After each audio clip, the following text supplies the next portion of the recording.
Bon, au niveau du Parlement, d'abord, vous devrez savoir que le pays est en guerre. Quand le pays est en guerre, beaucoup d'activités sont orientées vers ces domaines-là.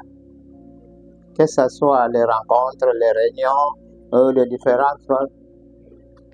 C'est surtout autour de l'agression du pays.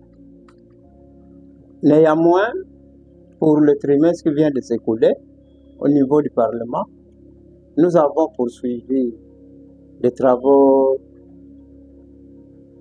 d'élaboration du budget et de ses annexes. Ensuite, on a poursuivi le contrôle parlementaire que je développerai tantôt. Enfin, il y a eu aussi le suivi de certains dossiers au niveau des caucus parlementaires Congo central. L'annonce était le même. Nous sommes allés au Congo central en mission de prospection ensemble avec le VPM de la défense. Voilà ce à quoi on a consisté le travail durant tout ce trimestre. Alors, quels sont les projets que vous avez élaborés? C'est quoi déjà vous êtes en train de travailler? Et actuellement, nous sommes plus projetés sur les travaux de construction des écoles, principalement au chef-lieu du secteur de Luidi. Nous construisons les bâtiments de l'Institut Luidi, et à Sanga, une localité qui est à quelques kilomètres du chef-lieu.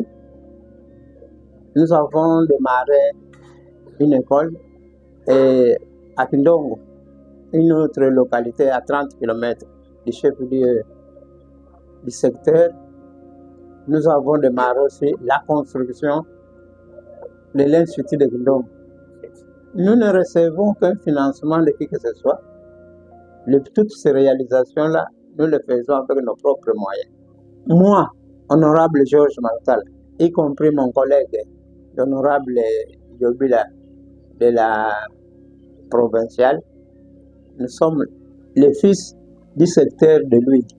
Nous ne pouvons pas attendre que d'abord ce soit l'État qui vienne travailler à la Luidi en lieu et place de nous-mêmes qui sont les originaires et les enfants de cette territoire. Puisque si nous attendons l'État, je crois que nous attendrons plusieurs siècles. Le travail ne se fera pas.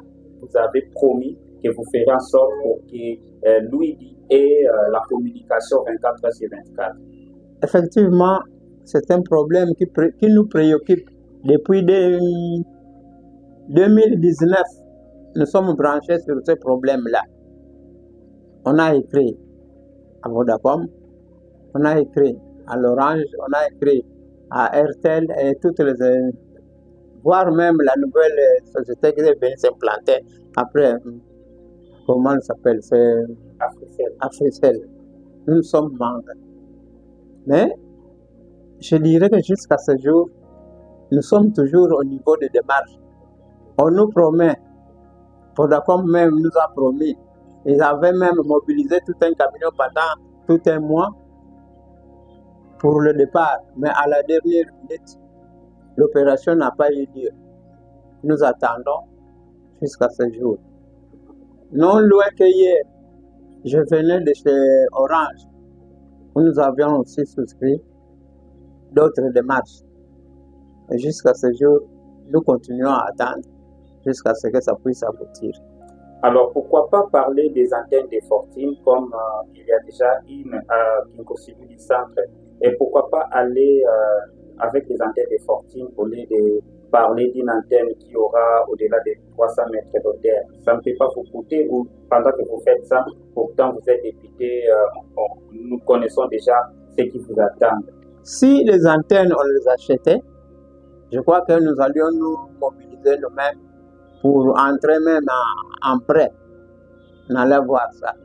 Mais comme d'habitude, nous dépendons du bon vouloir des sociétés de transport, de communication. Effectivement, nous ne baissons jamais les bras. Nous continuons à mener ces mêmes plaidoyers que nous avions commencé depuis plus longtemps. La RN16, c'est notre cheval de bataille. Je vous parlais tout à l'heure du travail que nous faisons dans le cadre des caucus des députés du Congo central ensemble. Pour cette fois-ci, on vient même associer notre collègue de Kwango avec qui nous travaillons. Avec le collègue du Congo central, dans le cadre du caucus, nous ne travaillons pas seulement pour la RN16, mais nous allons pour toutes les autres routes du Congo central qui posent problème. Admettons, parlons de Kouilongo. C'est une route du Congo central qui pose problème. Parlons de la route de Louos. Elle est aussi du Congo central. Elle pose des problèmes. Ensemble, avec les collègues, nous menons des plaidoyers auprès du ministère et de tous les services concernés pour qu'on puisse avoir.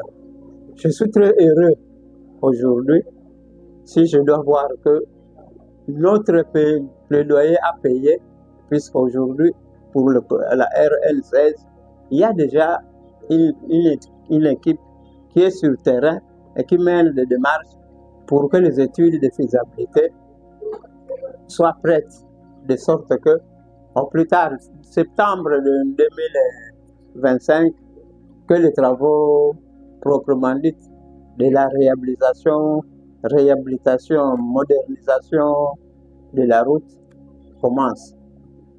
Donc, c'est une grande joie pour nous, puisque c'est notre plaidoyer qui porte à peu.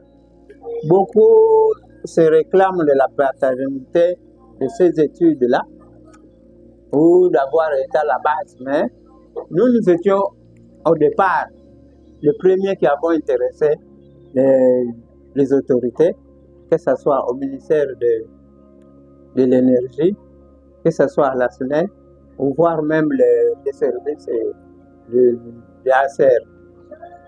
Donc, nos écrits sont là, vérifiables.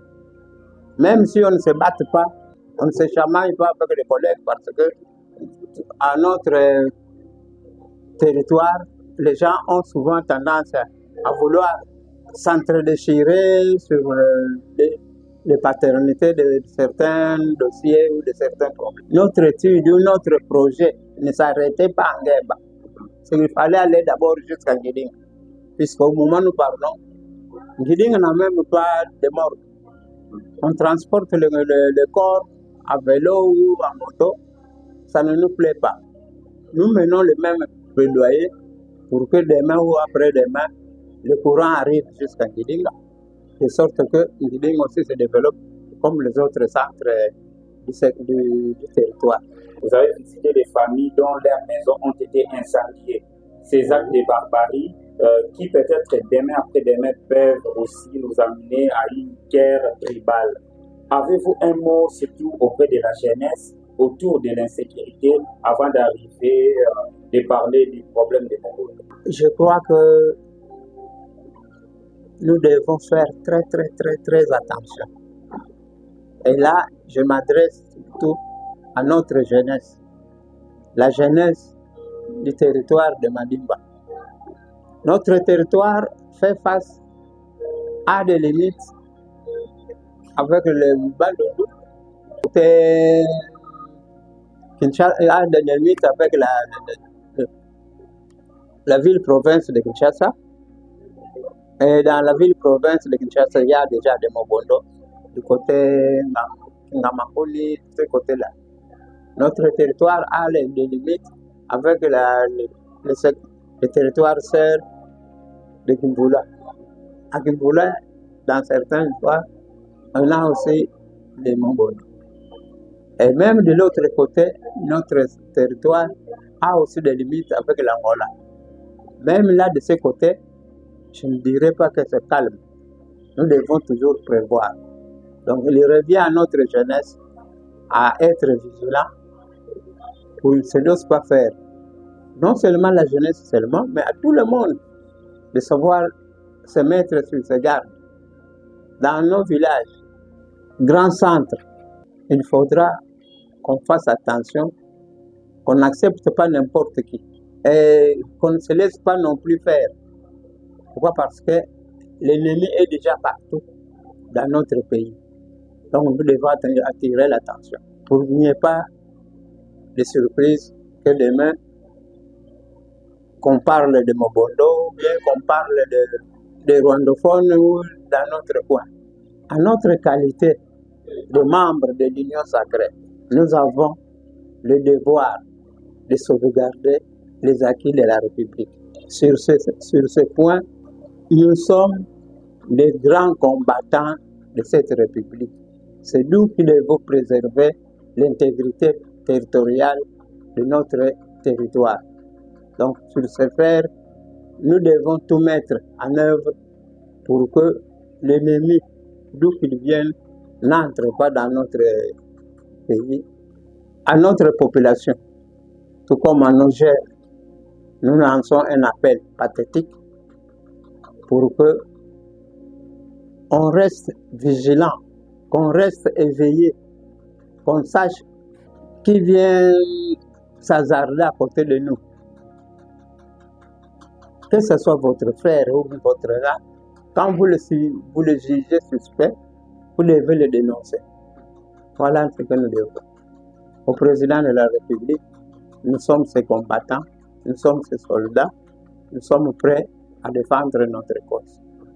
Nous le soutenons comme nous l'appuyons. Le travail du Parlement, en dehors des lois que nous votons, mais nous faisons aussi ce qu'on appelle le contrôle parlementaire.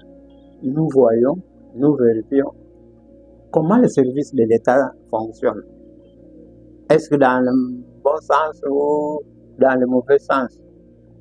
À ce niveau, nous avons, durant l'exercice qui vient de s'écouler, mené plusieurs actions qui ont abouti parfois à l'interpellation. Vous avez appris que dernièrement, le ministre des Infrastructures avait été interpellé au Parlement. Et parmi les gens qui ont écrit, votre serviteur Matoutal, le fils de Madiba, lui aussi a adressé une question orale au ministre dans le cadre du suivi de la route nationale numéro 16. Dernièrement, d'ailleurs, vous vous souviendrez, lors de la présentation du budget, il y a même une équipe de jeunes de centres qui sont venus. Nous étions beaucoup à prendre parole, mais tous n'ont pas parlé, parce qu'on choisissait les plus besoins. Donc, à chaque fois qu'il y a ce genre de problème, nous ne manquons pas à nous faire inscrire. Donc, nous avons écrit. De la même façon que nous travaillons pour la route numéro 16, nous n'oublions pas non plus nos routes de dessert agricole. C'est ainsi que, à ce jour, si vous arrivez au bureau du gouverneur de province, on vous dira que l'honorable Georges Martal a écrit pour la route frontalière là, qui va de Kindompolo, passe par Kipindi, Kimakanda, Kimakanga, Kindongo, jusqu'à Kizekizek. Cette route-là qui longe la frontière, qui est actuellement une piste, mérite aussi d'être travaillée. Nous ne sommes pas arrêtés seulement au niveau du gouverneur, mais nous avons aussi saisi le ministre du développement rural au niveau national, à qui nous avons soumis ce problème et pour lequel nous faisons un suivi. Nous espérons que si tout marche bien, bientôt cette route pourra aussi être travaillée. Alors, pendant que nous attendons la suite, il y a une urgence, parce qu'il y a des urgences et des priorités. Il y a une urgence aussi sur plusieurs érosions qui naissent sur la route nationale numéro 16, entre autres l'axe Ngeba Lenfou et l'axe Kintemba Ngikinga. Effectivement, vous le dites bien. Il y a beaucoup de têtes d'érosion qui naissent le long de la route Kisantu, Ngeba, Lemfo, Kipemba. Pour ça, nous n'avons pas manqué à saisir l'autorité provinciale. Il y a un document qui se retrouve au niveau de l'autorité provinciale pour qu'on puisse prendre ça. Au niveau national, nous faisons aussi le même plaidoyer pour cette érosion-là. Nous espérons que, bon, c'est ça le grand mal. Nous ne faisons que le plaidoyer, mais par contre, ceux qui détiennent les moyens, qui doivent fournir les moyens, non. Si à l'époque où l'érosion de Lukus était encore très petite, on avait donné les moyens, on pouvait déjà arrêter ça. Mais maintenant, ça ne fait que demain, bientôt, on pourra apprendre que non, la route est coupée, et ainsi de suite. C'est là le dommage. Mais en ce qui nous concerne, nous faisons notre travail, nous attirons l'attention des décideurs et de ceux qui doivent exécuter les travaux. Comment pour le matériau, la population tout fait le Parlement, et le Parlement tout ça, quand tu les catholiques, l'année là, tout l'année là, problème, ça pour cette année là, il y a tout seul, zilam, quand le membre matériel de politique, quand le membre matériel d'économie, quand le membre matériel de social, problème, ça pour cette calamona. Betu dande langa zao ozi kala ga betu moto fetu sala ngatuna mona ba kona activité mais plaidoyer tout sala nga peut-être zai sa fumuzine ni mseba aba bisalo bina bisala imosi fetu yiga Tibet République démocratique du Congo mobilio agressé tuna donc si bambeni de ce côté là zitazola zibotola tietu tutalomba ku batata tutalomba ku bamama et bajene bakala éveillé bazaya nani una mbeni nani una muntu umbote munagata bien munambanza bien muna centre konsu kifulu kiuna uferzolo zai una ngambelangei nani kena kingi nzikalanga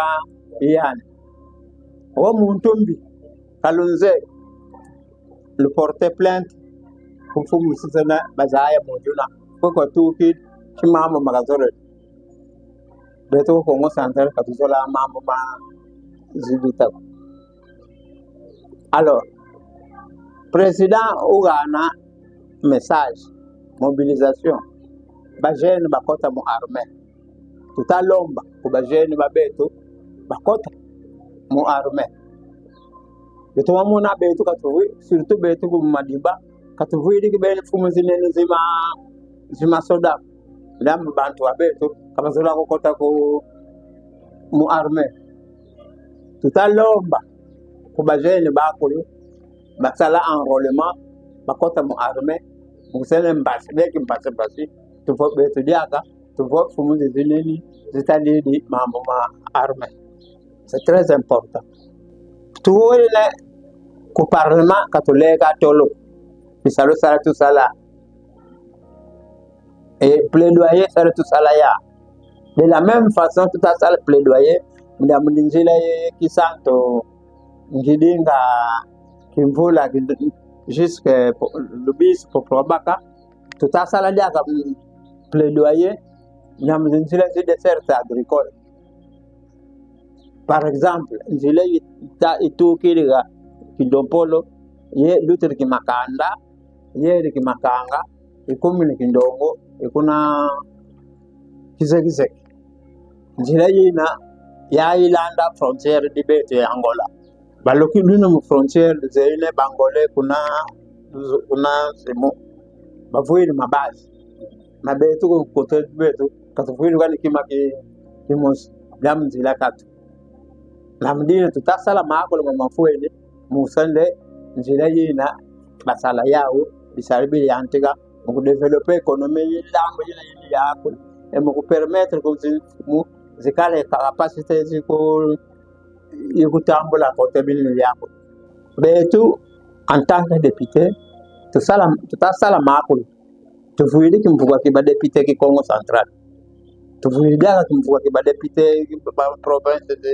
Zinkak kutakana tukutakana musane tutalila mambo man tadia bo fete dia tele tibe bo fete dia tele lambo betu mulumbi kita batomene reprocher o ba député ka ba wisena ko ka ba tolo sana mais mumba manda zo tuvuili focus de ba député mamma tutasala ba ensemble e ba panye ba territoire kimvula territoire bazangongo territoire na kimvua kile kia basana focus kia kita traiter problème mukimbuka dam basanga bakutakena banu comme remerciement personnel d'abord remerciement di betu il fait quoi d'abord président de la république le fort zakolo zakata sala musane malgré bambeli bat côté de musi si betu ikala ini si betu kala unité di Congo kadi dommage o ba panga bata comprendre le mambo mena bata ko côté mon il faut le bien na moment distraction mata bata ko côté musali sa bambeli sana pese no anisabet donc kubetu ku Congo Central kubetu ku territoire de Madimba kalomba betu ku tokala kimakimos kala kimfuka ni kami mbwa termina kimos ku formula komos wala